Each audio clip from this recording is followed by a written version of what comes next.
Picture. Ano? Nagbi-video tayo. Ba? Kasi ano ko lang na seryoso tayo Ito may ebidensya ako. Pagdating natin ng SM, papanoorin natin. Hello, love, goodbye! Hello, love, goodbye!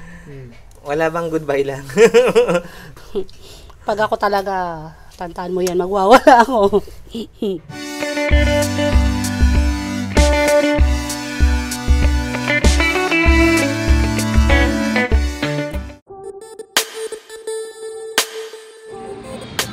Na tayo sa last line, last row, pero pwede yung dulo.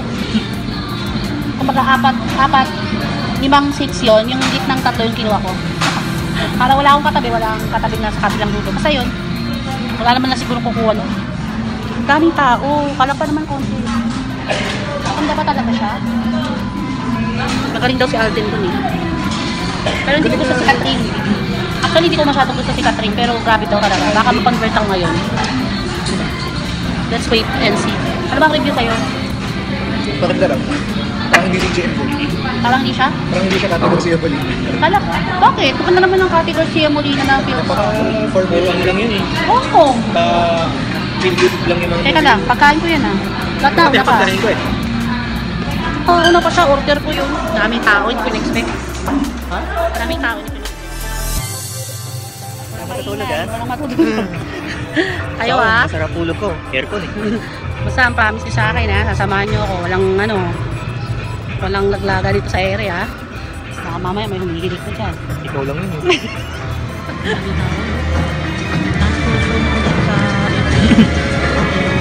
Miss, bawal recording dito, miss. Hindi ka ba? Miss, Ano ka ba? may kulong ka dito. Bawal yan dito. Hindi mo ako makakalang. 2 hours later. Iyak.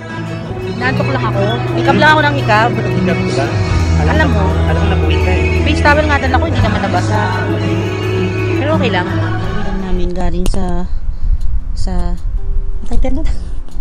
Galing sa hello. Hello, love, goodbye. Love, goodbye. Ang bihira. Mas alam ko pa. Kasi alam mo, ang pumapasok sa utak ko, I love you, goodbye. I love you, goodbye. I don't love you nga Sorry, natok talaga ako. Natok lang ako kay 11:30 na last full show yung masasabi mo.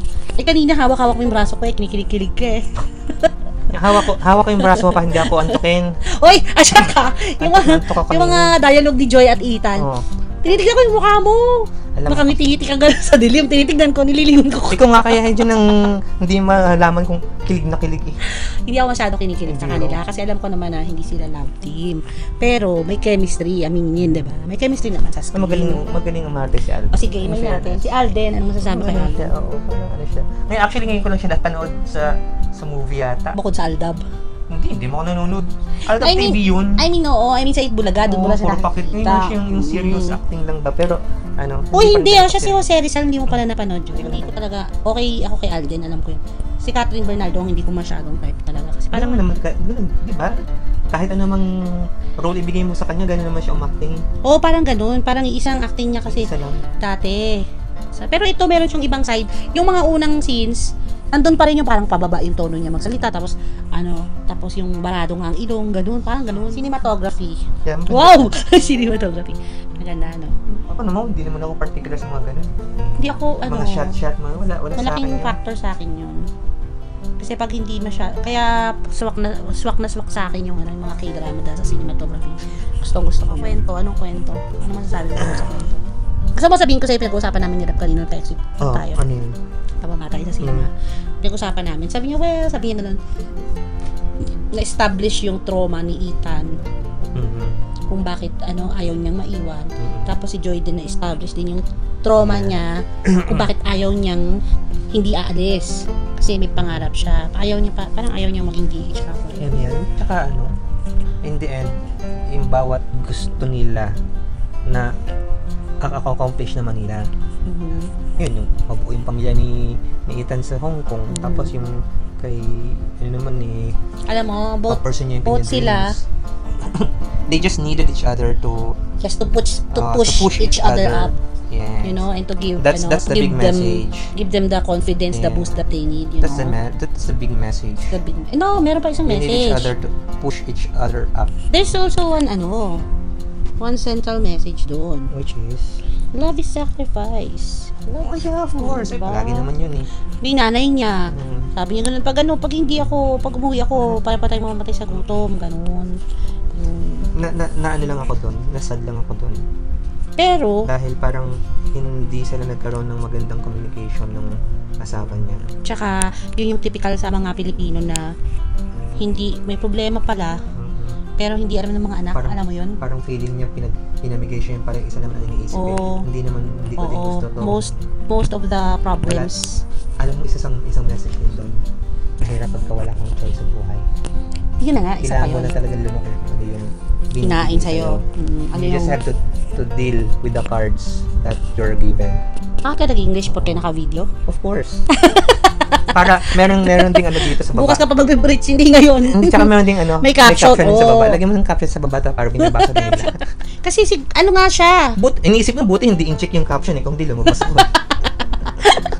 Hindi, ibig sabihin, ilalabas nila sa Pilipinas Yeah. yung movie. Pero alam mo, dahil sanay ako doon, kahit nagsasalita sila ng Tagalog tsaka ayun, kahit sa Tagalog, pinabasa ko yung caption. Sabi niya ng target audience talaga nila yung mga nasa 20s.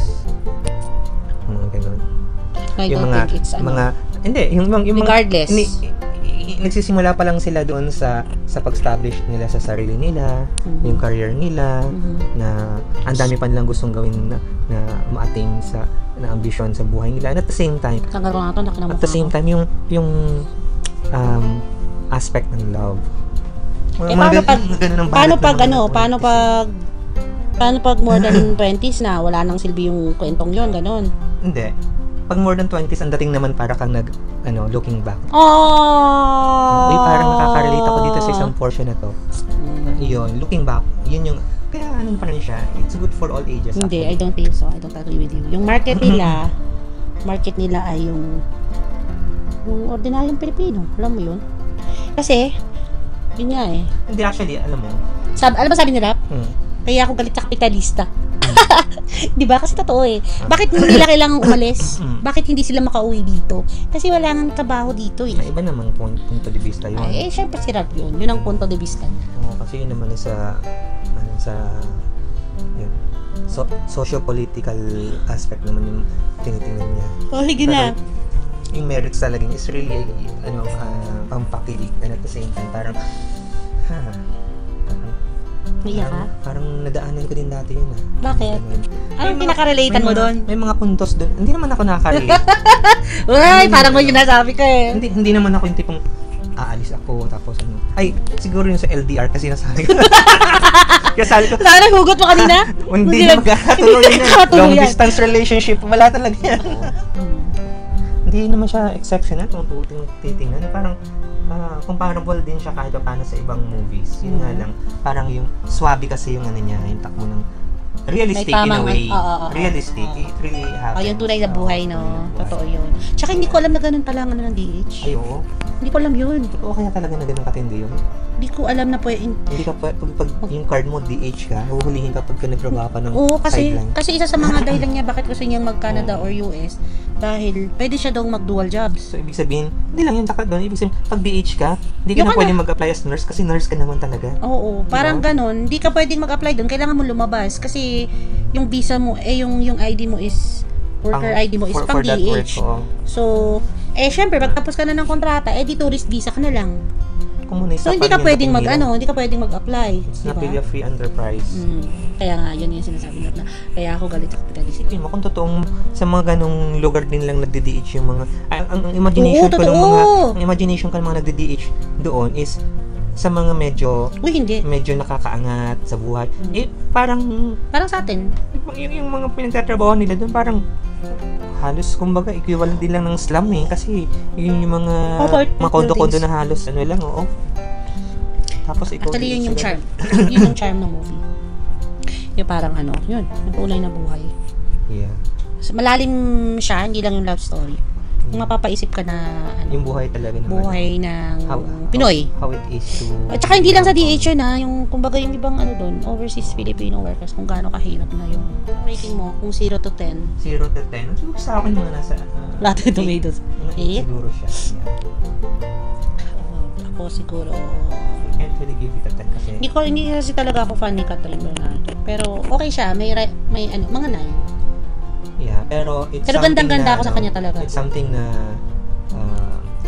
a month or two from now, malilimutan mo na. Hindi siya yung tipong merong Hindi katulad nung ano, may tama, may alam mo, iwan sa'yo. hindi pa siya yung level ng tama sa akin nung that thing called Tadhana. For the reasons na binanggit, yung parang total package siya, pero babawasan ko lang ng isa.